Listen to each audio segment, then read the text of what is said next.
নমস্কার বন্ধুরা, পারমিতার খানা খাজানাতে আপনাদের সকলকে স্বাগত জানাই। আজ আমি একটা হেলদি ব্রেকফাস্ট নিয়ে চলে এসেছি, তাও আবার মহারাষ্ট্রের ট্র্যাডিশনাল ডিশ কান্দা পোহা।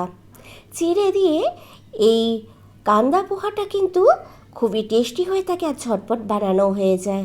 তাই এটা কিন্তু ব্রেকফাস্ট বা টিফিন বক্সের জন্য কিন্তু একদম পারফেক্ট একটা রেসিপি। ব্যাচেলাররা কিন্তু লাঞ্চেও এটা খেতে পারেন। তাহলে চলুন ঝটপট দেখে নেওয়া যাক আজকের এই রেসিপিটা। আশা করছি ভালো লাগবে। আমি এখানে প্রথমে একটা বোল নিয়ে তার মধ্যে আমি নিয়ে নিচ্ছি 2 কাপ চিড়ে। আমি এখানে মোটা দানার চিড়েটা ব্যবহার করছি। পোহা বানাতে গেলে কিন্তু পোহার জন্য পারফেক্ট হচ্ছে এই মোটা দানার চিড়ে। এই মোটা দানার চিড়েটা নিলে কিন্তু সহজে চিড়েটা ভেঙে যাবে না বা মাখো মাখো হবে না। চিড়েটা কিন্তু একদম পারফেক্ট ঝুরো ঝুরো থাকবে। তাই পোহা বানানোর সময় মোটা দানা চিড়েরই নেওয়ার চেষ্টা করবেন। পাতলা দানা চিড়েটা খুব একটা ভালো হয় না পোহা বানানোর জন্য। তো এবার এই পোহাটা আমি জল দিয়ে ভালোভাবে ধুয়ে জল থেকে ছেঁকে নেব। তার জন্য আমি এখানে প্রথমে প্রয়োজন মতো জল দিয়ে দিচ্ছি। জল দেওয়ার পর কিন্তু খুবই হালকা হাতে আমি চিড়েটা নাড়াচাড়া করে নিয়ে ধুয়ে নেব। দেখতেই পাচ্ছেন চিড়েটা কিন্তু খুবই হালকা হাতে ধুচ্ছি।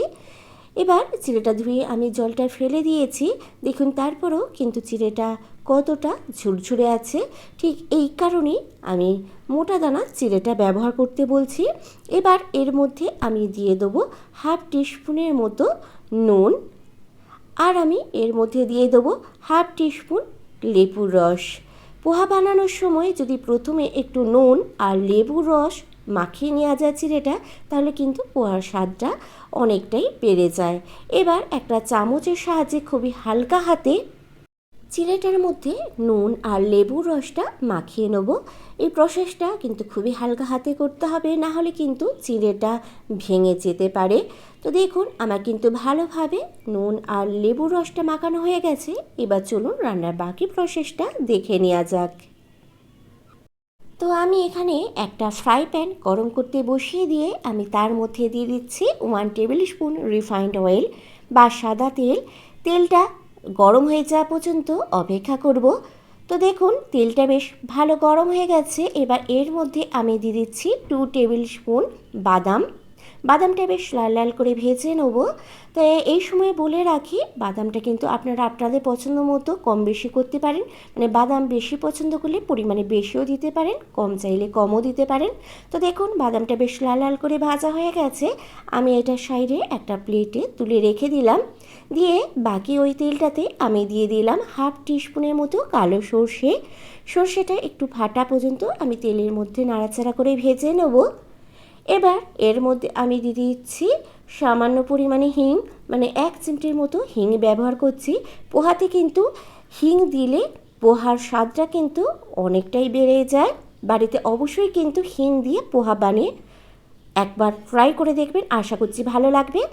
তো এবার এর মধ্যে দিয়ে দিলাম একটা মিডিয়াম সাইজের পেঁয়াজ, মিহি করে কুচিয়ে রেখেছিলাম সেটা। পেঁয়াজটা কিন্তু খুব একটা লাল লাল করে ভাজবো না, হালকা করে ভেজে নেবো যাতে কাঁচা গন্ধটা চলে যায় আর পেঁয়াজটা নরমও হয়ে যায়। এবার এর মধ্যে দিয়ে দিলাম কয়েকটা কারি পাতা, আর এর মধ্যে দিয়ে দেবো 2-3টে কাঁচা লঙ্কা কুচি। কাঁচা লঙ্কাটা অবশ্য আপনারা কতটা ঝাল পছন্দ করছেন সেই হিসাবে কম বেশি করে নিতে পারেন। আর যদি বাচ্চাদের জন্য বানান তাহলে কাঁচা লঙ্কাটা স্কিপও করতে পারেন। এবার আমি লঙ্কাটা আর কারি পাতাটা পেঁয়াজের সাথে হালকা করে ভেজে নিয়েছি। দেখুন পেঁয়াজটা বেশ ভালোই নরম হয়ে গেছে। এবার এর মধ্যে আমি দিয়ে দিচ্ছি 1/2 টিস্পুন হলুদ গুঁড়ো। হলুদ গুঁড়োটা দিয়ে আমি ভালোভাবে নাড়াচাড়া করে পেঁয়াজের সাথে একটু মিশিয়ে নেব। তো দেখুন হলুদটা বেশ ভালোভাবে যখন পেঁয়াজের সাথে মেশানো হয়ে গেছে, আমি এর মধ্যে অ্যাড করে দিচ্ছি আগে থেকে ধুয়ে জল ছড়িয়ে রাখা পোহাটা বা চিড়েটা। চিড়েটা দিয়ে আমি একবার ভালোভাবে পেঁয়াজের সাথে নাড়াচাড়া করে মিশিয়ে নেব, যাতে হলুদটা ভালোভাবে চিড়ের গায়ে লেগে যায়। আর আমি এটা মিডিয়াম টু লো ফ্লেমে চিড়েটা 1 মিনিটের মতো ভেজে নেব, যাতে ভালোভাবে চিড়েটা একটু ভাজাও হয়ে যায়। তো দেখুন হলুদটা ভালোভাবে কিন্তু চিড়ের গায়ে লেগে গেছে।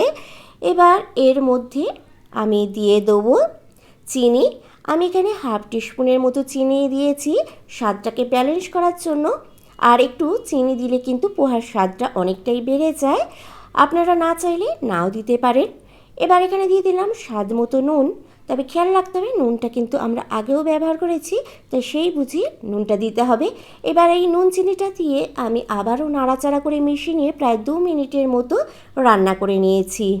এবার এর মধ্যে আমি দিয়ে দিচ্ছি আগে থেকে ভেজে রাখা বাদামটা, আর কিছুটা বাদাম ভাজা আমি রেখে দিয়েছি পরে গার্নিশিংয়ের জন্য। বাদামটা দিয়ে ভালোভাবে নাড়াচাড়া করে মিশিয়ে নিয়ে আমি এর মধ্যে দিয়ে দিলাম কিছুটা পরিমাণ ধনেপাতা কুচি, আর এখানে আমি দিয়ে দিচ্ছি হাফ টিস্পুনের মতো লেবুর রস। এবার এই ধনেপাতা আর লেবুর রসটা দেবার পর আমি একবার নাড়াচাড়া করে এই চিড়েটার সাথে মিশিয়ে নিলেই কিন্তু আমাদের একদম রেডি কান্দা পোহা।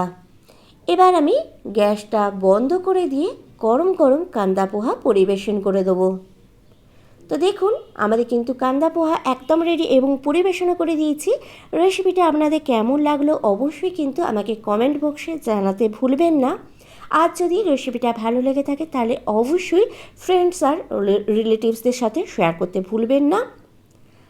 আর আপনি যদি আমার চ্যানেলে নতুন বন্ধু হয়ে থাকেন তাহলে চ্যানেলটা প্লিজ সাবস্ক্রাইব করে রেখে পাশে থাকার বেল আইকনটা প্রেস করে রাখুন, তাতে আমি যখনই কোনো ভালো ভালো রেসিপি বা ভিডিও আপলোড করব সবার আগে নোটিফিকেশন আপনার কাছে পৌঁছে যাবে।